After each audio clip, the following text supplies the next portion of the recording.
Hello, I'm Dr. Anthony Wheeler, and this is Live Better, a doctor's insights on how to live a longer, healthier life. And the topic of today's short talk is how to get lean. How to get lean. We're going to talk all about that today, right here, right now. And I'm more than qualified to speak on this subject because I have an extensive knowledge of physiology, biology, chemistry, biochemistry, medicine, physiotherapy, nutrition, etc. The list goes on. Also, in my medical career, I've seen the entire gamut of human physiques from frail thin, rail thin, bone thin, to 4X, 5X, etc.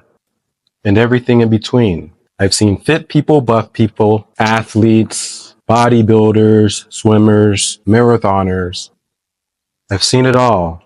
And I've synthesized all that information into this video just for you. So if you come across it, you're welcome. If you have questions, ask them below. This is sure to benefit you in some way. I don't want to waste my time or your time. There's a million other things you could be doing right now, but you're here listening to me, and I appreciate that. So let's talk about how to get lean. You see, why even be lean? Why?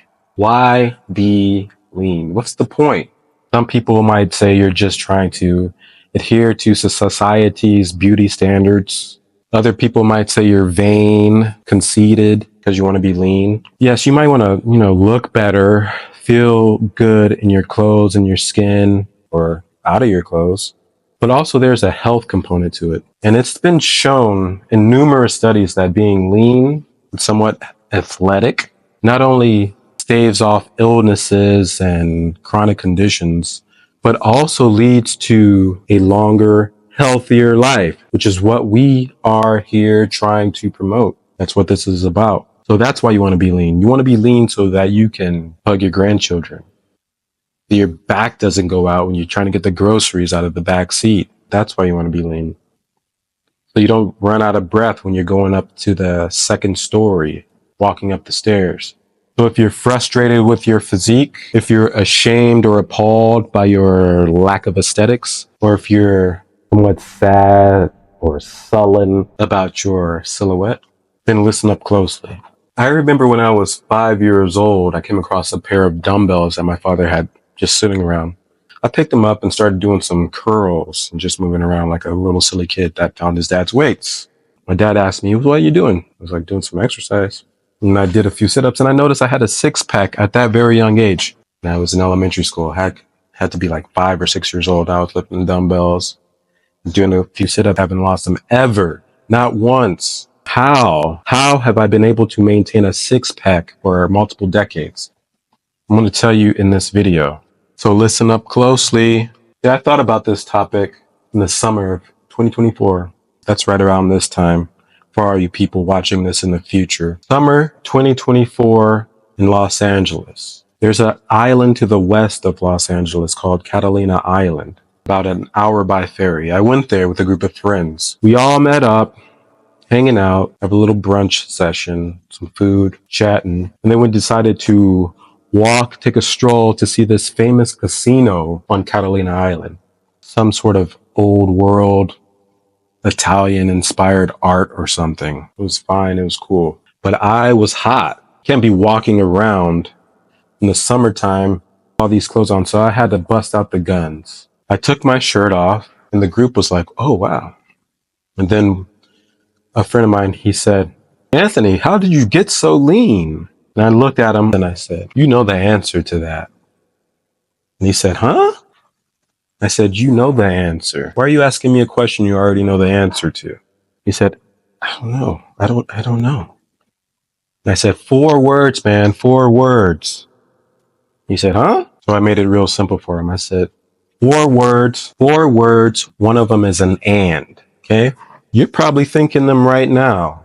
In your mind, you probably know these 4 words. Eat, right, and I'm not going to say the 4th one. You know the 4th one, and I want to hear you say it. Eat, right, and if you know the word, and if you're trying to live a longer, healthier life, let me know down in the comments what that 4th word is. I'm going to say it. Eat right and exercise. Eat right and exercise. That's how I did it my entire life, quite possibly because of the environment that I've been in with just my family's natural inclination towards fitness for the most part. For my educational influences, being in biomedical engineering and nutrition, medicine, public health, all of that, I'm surrounded by people who are mentally tuned in, dialed in on health. So yes, that may have played a role in it, and I'm thankful for it. Either way, I've learned a few things and I want to share them with people who have open ears, who are trying to improve their situation or just learn something. So eat right and exercise. Now you might be saying, yeah, that's all fine, but what does that even mean? Well, I'm going to tell you. Eating right is, eating actual food, not that crap, that garbage that your colleague brings on a bi-weekly basis and it's like, oh, we got these donuts or candies or cake, muffins, etc. You need to be eating real food. It's okay to splurge. Maybe sometimes. Temperance is all fine and dandy, but you have a goal, and your goal is to live a healthier, longer, more prosperous, fitter life, to live up to your ideals, right? Be cognizant about what you're eating. Because I'll tell you why, if you're not cognizant and you're eating this junk on a daily basis, then you're going to quickly find out that you're gaining about a pound a week. And those pounds add up. Guess how many weeks are in a year? Years, as I'm sure you know, fly by. If you are enjoying this video, please consider sharing it with someone who might find it useful. I would appreciate that. But more importantly, you might literally help someone live a longer, healthier life. And that's what this is about. And now you might be saying exercise. Oh, the dreaded word exercise. Exercise, schmexercise. Nobody got time for exercise. Well, you better make time for exercise or you're going to be making time for illness and pain and achy joints. You see, exercise is the best medicine. It's good for your physique, your physiology, your metabolism, your hormones, your weight. Exercise is good for your mind. Do you know that exercise is a better treatment for depression than all those fancy drugs? Do you know that? Exercise is very important. Now you might be saying, I don't want to be doing exercise. And I'd say I'm with you on that. I don't want to be doing exercise. But sometimes as adults, we do things that we don't want to do to get the outcomes that we want. For example, I don't want to exercise in general, but I do it because I know that if I don't exercise, I might be a little weakling. And if some knucklehead runs up on me and my family, I won't be able to protect them. Or if I need to do something and I can't do it physically, that would be shameful. Now you might be saying, I don't have time for exercise. Exercise doesn't have to be all out 2-hour gym session of intense going personal maxed reps or whatever it is those people say when they're lifting all those heavy weights and dropping the weights on the floor. You don't have to run 100 miles. You're not David Goggins. You're probably not gonna carry the boats, but you'd probably like to carry your child. You'd probably like to carry those groceries to the fridge from the car. So exercise. See, this is some of my regimen since we're talking about me. Either live exercise or do exercise. Live exercise or do exercise. What is live exercise? Live exercise means incorporating some form of extra movements throughout your day that allow you to get more activity out of your day because you're taking those extra movements. For example, if you have to go to the grocery store, park far from the door. If you have to go to the third floor, take the stairs. If you are working and you're sitting down all day, get up every so often, take a long walk, maybe go outside, walk around the building, go walk to lunch.